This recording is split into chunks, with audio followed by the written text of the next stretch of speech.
media yang ada, baik infotainment maupun news.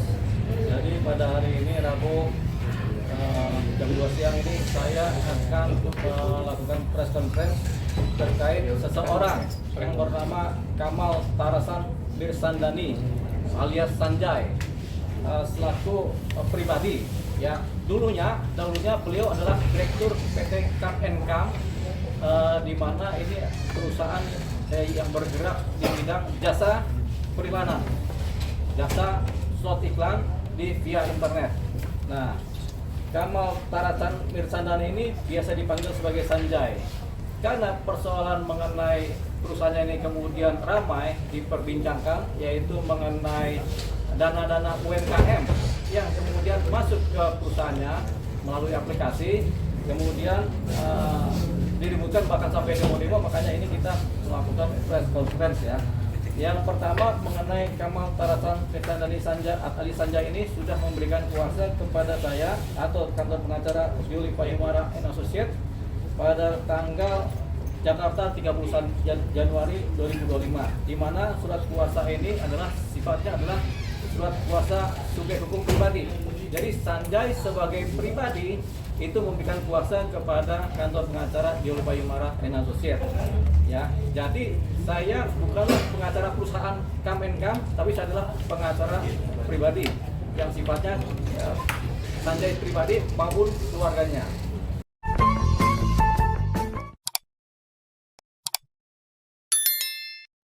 Nah, mengenai duduk soalnya, yaitu kenapa dia memberikan kuasa kepada saya adalah tujuannya yang pertama adalah untuk upaya pemulihan nama baik daripada saudara Sanjay sendiri, yaitu Kamal Tarasan Mirsandani dalam kapasitasnya sebagai pribadi maupun dalam kapasitasnya sebagai direktur Kam & Kam, begitu. Nah, yang kedua, dia memberikan kuasa juga untuk melakukan upaya penagihan terhadap adanya uang titipan senilai kurang lebih untuk sementara adalah 5 miliar rupiah, atau kalau di sini datanya ada 57 miliar rupiah yang dititipkan kepada seorang pengacara yang dahulunya adalah kuasa hukumnya Sanjay sendiri, begitu. Tapi ini sifatnya adalah uang titipan. Pengacaranya apakah disebut atau tidak tergantung dari teman-teman yang kemudian menganalisa dan bertanya. Ya, saya mulai dengan pemulihan nama baik. Nah, jadi Sanjay ini dahulu adalah direktur utama di perusahaan Kam & Kam, di mana perusahaan ini bergerak di bidang slot periklanan. Jadi perusahaan jasa iklan. Jadi siapapun boleh mengiklankan di aplikasinya dan kemudian boleh melakukan transaksi dengan siapapun juga di dalam aplikasinya. Jadi seperti ShopeePay gitu ya, atau Tokopedia boleh melakukan transaksi di dalam. Nah, kemudian setiap yang mengiklan ini kemudian kan memberikan sejumlah uang jasa, namanya uang jasa kepada perusahaannya Sanjay ini. Nah, kemudian Sanjay ini juga memberikan bonus terhadap siapapun yang beriklan pada satu titik, mereka akan mendapatkan hadiah secara sukarela, yaitu motor, rumah, mobil, segala macam. Tapi itu bukanlah suatu uang hasil dari penggalangan atau dari keuntungan yang didapat dari slot iklan, tapi merupakan bonus atau bonus hadiah sukarela, gitu. Itu tanpa diundi, tapi memang lewat random, nanti siapa yang dapat kan begitu. Ya, itu ceritanya. Tapi kemudian berjalannya waktu, ini kan perusahaan berjalan dari tahun 2018-2019. Berjalannya waktu, kemudian Sanjay alias si Kamal Tarasan ini kemudian ditahan di Polda Jawa Timur dengan alasan karena dia diduga melakukan praktek perdagangan barang yang sifatnya adalah melanggar hukum. Nah, dia ditahan di Polda Jawa Timur, tapi kemudian setelah persidangan di PN Surabaya, Sanjay kemudian dibebaskan demi hukum, bebas bersih. Kenapa? Karena dianggap oleh pengadilan bahwasanya Sanjay tidak melakukan pelanggaran hukum sebagaimana yang dimaksud. Jadi Sanjay ini adalah bebas murni. Karena Sanjay ini bebas murni, akhirnya jaksa kemudian melakukan kasasi. Kalau bebas murni biasanya langsung kasasi. Jaksa melakukan kasasi ke Mahkamah Agung. Oleh Mahkamah Agung kemudian si Sanjay ini diputus juga, bebas murni juga. Jadi kasasi jaksa ditolak dan Sanjay dinyatakan bebas murni. Nah, Itu singkatnya mengenai Sanjay yang kemudian dibebaskan dari tuduhan-tuduhan yang sifatnya melanggar hukum. Nah, di sini ada mengenai putusan Mahkamah Agung yang menyatakan bahwasanya Sanjay bebas murni demi hukum, karena memang apa yang diduga pidana, apa yang diduga melanggar hukum ternyata tidak terbukti di dalam persidangan, baik di sidang pengadilan negeri maupun di sidang Mahkamah Agung. Saya bacakan beberapa poin penting mengenai putusan dari Mahkamah Agung. Intinya adalah pengadilan negeri Ngadili menyatakan terdakwa Kamal Tarasan Bersadani alias Sanjay tidak terbukti secara sah dan meyakinkan bersalah melakukan tindak pidana sebagaimana dimaksud dalam dakwaan ke-1 primer, dakwaan ke-1 subsidiar maupun dakwaan kedua penuntut umum. Jadi semua dakwaan dianggap tidak terbukti. Yang kedua, membebaskan terdakwa Kamal Tarasan Bersadani alias Sanjay dan seluruh dakwaan penuntut umum tersebut. Yang ketiga, yang paling penting adalah memulihkan hak terdakwa Kamal Tarasan Bersadani alias Sanjay dalam kedudukan, kemampuan dan harkat serta martabatnya semula. Jadi Sanjay ini dianggap bersih sehingga tidak ada dosa-dosa pidana, ya.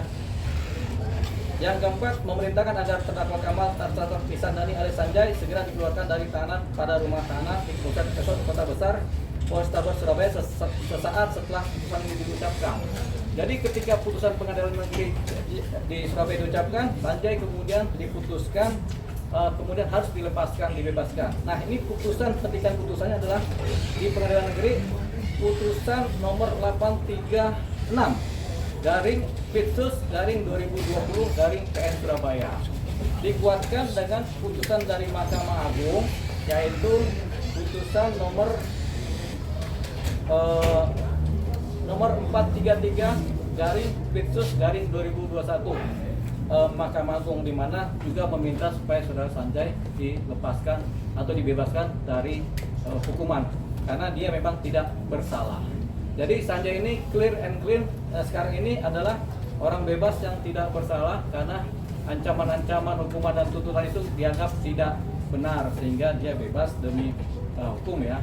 Jadi itu dia tentang Sanjay. Nah, kemudian pada hari ini saya akan sampaikan juga mengenai pemulihan nama baik Sanjay karena dia tidak bersalah di pengadilan negeri maupun pengadilan Mahkamah Agung. Akhirnya saya sampaikan bahwasanya Sanjay ini pulih harkat dan martabatnya sesuai dengan putusan, pulih juga nama baiknya sesuai dengan putusan. Jadi Sanjay ini dianggap sebagai orang yang baik-baik saja, gitu. Artinya nama baiknya tidak tercemar oleh persoalan pidana.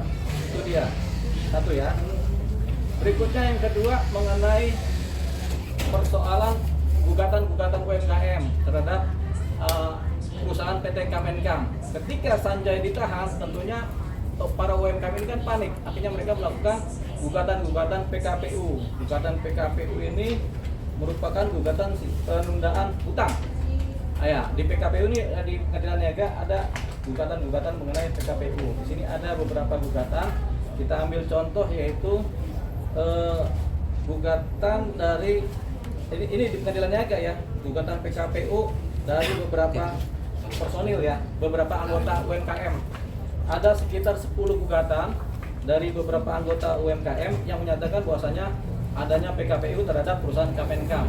Bahwasanya ternyata semua hakim yang memutuskan perkara PKPU ini, ada 10 gugatan ini, menyatakan bahwasanya ini bukan PKPU karena Sanjay atau PT Kemenkam ini tidak berhutang kepada siapapun juga atau kepada pihak mereka, karena Sanjay ini sebenarnya yang didagangkan adalah jasa. Jadi tidak ada hutang yang diterima oleh si PT Kemenkam dari mereka, sehingga ketika mereka gugat yang berupa PKPU, akhirnya gugatan mereka keseluruhannya ditolak, ya. Jadi gugatan PKPU ini ditolak, ya. Nah, jadi ada 10 gugatan, di sini ada beberapa jenis gugatan PKPU semuanya ditolak, sehingga PT Kemenkam sekali lagi tidak terjerat masalah penundaan hutang, ya, masalah peradilan niaga mengenai hutang, ya, gitu. Karena bukan soal hutang di sini, jadi nggak ada hutang. Jadi di sini clear lagi, makanya kemudian yang namanya UMKM ini Sanjay dan perusahaannya tidak berhutang kepada mereka, gitu. Jadi ini kan yang heboh kemarin tuh kan, UMKM ini kan mengejar adanya uang-uang yang katanya di perusahaan, gitu kan. Nah itu jawaban dari hakim-hakim niaga dan pengadilan negara menyatakan tidak ada. Sehingga lepaslah PT Kemenkum dari posisi PKPU. PKPU sendiri kepanjangan apa? Saya juga lupa nama kepanjangan, Bos. Nah, proses penundaan kewajiban pembayaran utang PKPU.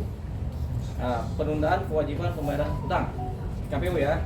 Jadi lepas dari atau tidak ada hutang sama sekali. Nah, itu yang kedua. Yang ketiga adalah mengenai uang sekitar 57 miliar sebenarnya di sini di data ini 57 miliar di mana ketika Sanjay kemudian ditangkap di Polda Jawa Timur karena ketakutan keluarganya dan Sanjay juga ketakutan, akhirnya uang pribadi keluarga dititipkan kepada seorang pengacara yang adalah ex kuasa hukum daripada Sanjay sendiri, mantan kuasa hukum yang belum sempat bersidang ya, karena memproses, yaitu pada saudara ES ya, pengacara ES. Nah ini sudah beberapa kali secara lisan ya dimintakan mengenai uang ini untuk dikembalikan, tapi sampai sekarang belum dikembalikan. Jadi uang ini adalah uang titipan, dibuktikan dengan bukti-bukti setoran dan kemudian dokumen-dokumen pernyataan-pernyataan sebagai uang titipan. Nah, tapi tetap nanti kita akan verifikasi sejauh mana uang titipan ini. Kan uang titipan sebesar 57 miliar. Sementara jasa pengacaranya berapa? Ternyata ada di sini data juga jasa pengacara sekitar 13 sampai 16 miliar jasa pengacara. Jadi kalau diambil selisihnya antara uang titipan sama jasa pengacara masih ada selisih sekitar kira-kira 42 miliar. Nah itu yang kemudian dimintakan untuk ditagih. Tapi ini belum kita verifikasi dan belum kita minta tagihkan. Jadi dalam waktu dekat berdasarkan kuasa hukum yang ada pada kami akan melakukan penagihan atau permintaan supaya uang titipan tersebut senilai yang saya sebutkan tadi atau paling tidak serendah-rendah sebesar 42 miliar itu dikembalikan kepada keluarga Sanjay. Jadi saya akan melakukan permintaan pengembalian uang kepada pengacara tersebut. Nah harapannya dengan itikat baik, sama-sama itikat baik, kemudian ini bisa terlaksana dengan baik. Jadi kita menunggu hasil dari pekerjaan yang sifatnya pekerjaan pengacara, begitu. Dari kami untuk melakukan penagihan. Harapannya asal kita tagih uang dikembalikan, selesai persoalan. Tapi kalau kemudian kita sudah tagih secara baik-baik tidak selesai, tentu kita lanjutkan dengan somasi 1, somasi 2. Kalau nggak selesai juga baru kita lanjutkan dengan proses hukum, yaitu dugaan adanya tindak pidana penggelapan. Jadi itu yang kita sampaikan. Dari Pak Andi, kenapa ada di sini? Karena beliau sebenarnya tadinya diberikan kuasa untuk menagih. Beliau sudah menagih dengan surat tagihan, tapi tidak digubris oleh yang bersangkutan ya. Yang mungkin harus kita menagih supaya digubris. Gitu. Itu tadi yang disampaikan oleh kami kuasa hukum beserta Pak Andi ini yang adalah kuasa juga untuk menagih tadinya. Tapi sekarang sudah dialihkan semuanya kepada kami pengacara. Gitu. Ya, ya. Pak.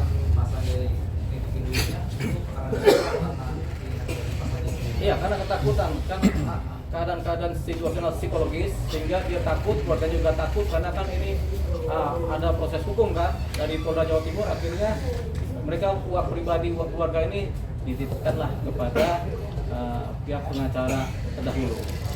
Bang, artinya proses pemindahan uang itu atau penitipan uang itu terjadi ketika proses ini sudah berlangsung atau ketika proses hukum itu sudah selesai, Bang?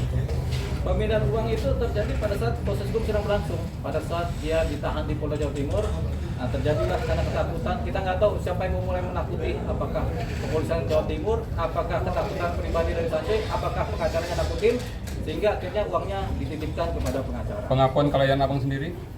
Sementara karena ketakutan, karena komunikasi yang intens dengan pengacara supaya uangnya aman, nanti udah titipkan aja lah ke pengacara. Ada tekanan, Bang, dari pihak luar? Nanti kita buktikan ketika saya mendalami materi ini dengan si klien kami ini. Gitu. Jadi yang saya tahu masih dititipkan secara dokumen legalnya kepada uangnya kepada pengacara ES. Itu apa sih inisiatifnya, Bang?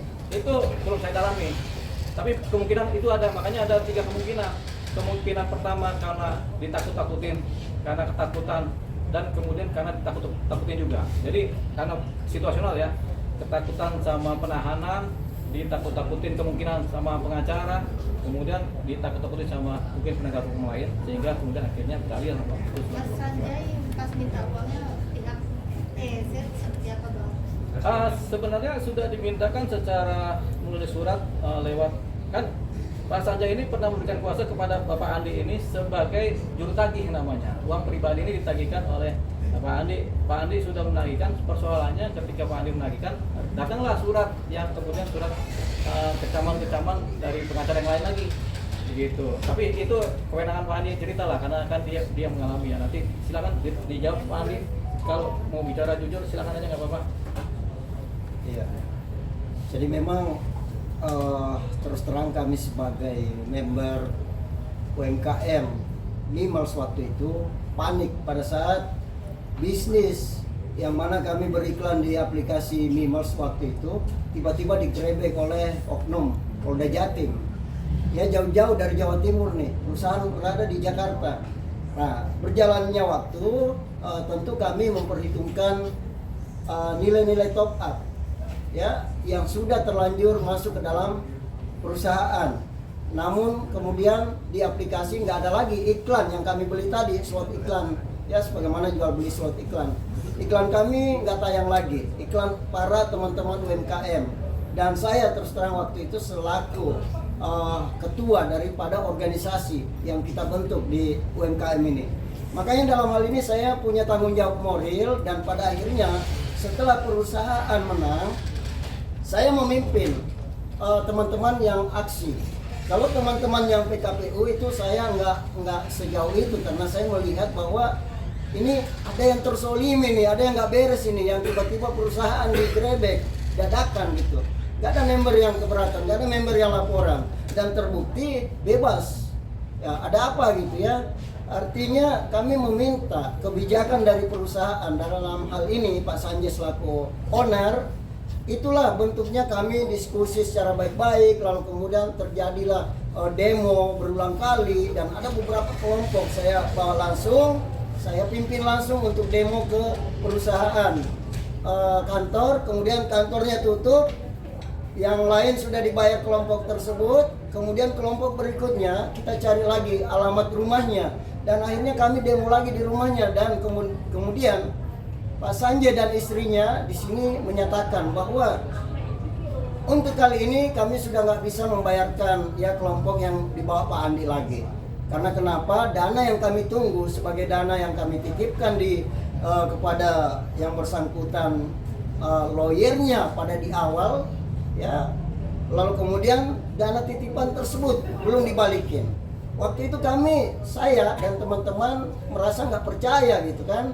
Akhirnya beliau menunjukkan beberapa bukti, dan pada akhirnya karena tetap kami tagih ke mereka, ke Pak Sanjay dan keluarganya, akhirnya dia memberikan bahwa kalau mau konfirmasi aja. Awalnya itu kami dikasih surat kuasa berdasarkan member Mimals, bukan berdasarkan pribadi. Jadi waktu itu kami bersama KBMI, Keluarga Besar Mimals Indonesia yang terdaftar, ini organisasi kami ya, itu ke kantor Ibu Elsa Sari. Secara resmi kami menyurat juga, lalu kemudian dikatakan ini Mimals, sehingga ini adalah dana Mimals, nggak ada kaitannya dengan Anda, kalian member-member gitu. Akhirnya berubahlah surat itu menjadi tagihan pribadi. Ya, saya tetap selaku koordinator. Tentu teman-teman para UMKM member-member Mimals ini yang seperti yang dilihat ibu-ibu ini ya, yang sangat susah tentunya ya mencari haknya, mencari dana top up untuk dikembalikan, akhirnya tetap ikut juga dalam hal ini, sebagaimana Pak Sanjay juga sering mengatakan bahwa itu dana kalian di sana tuh ya, dana pribadi saya tapi buat kalian untuk berbagilah ya, sebagaimana saya masih mau usaha-usaha para UMKM ini bisa berlanjut gitu. Nah akhirnya dalam hal ini saya juga sempat mensomasi, saya bilang maaf, boleh saja punya saya, yang penting ketemu member yang memang betul-betul saya lihat ya dengan mata kepala sendiri, dengan via Japri WA juga begitu menderitanya mereka sampai ngirim WA ke WA saya piring makannya gitu loh ya, sampai ada biasa kangkung aja yang dia simpan di piringnya baru foto ke saya, Pandi sampai kapan ini kita menunggu, sementara modal kami habis ke sana. Kami berharap ada ubi juga, ada yang diusir dari rumahnya dan ada yang sakit. Jadi ini saya rasakan sekali, makanya saya bilang kalau memang saya salah, silakan. Mending saya kalau memang salah ya, mending saya supaya nggak terlalu berharap nih teman-teman member nih. Saya punya beban moral ke mereka karena mereka berharap ke saya gitu. Sementara punya saya sendiri saja, saya juga nggak bisa nerima karena ini bisa jadi jebakan juga bagi saya. Jebakan untuk hukum maupun jebakan untuk hati nurani saya sendiri sebagaimana saya punya beban moral yang mendalam seperti itu. Terima kasih.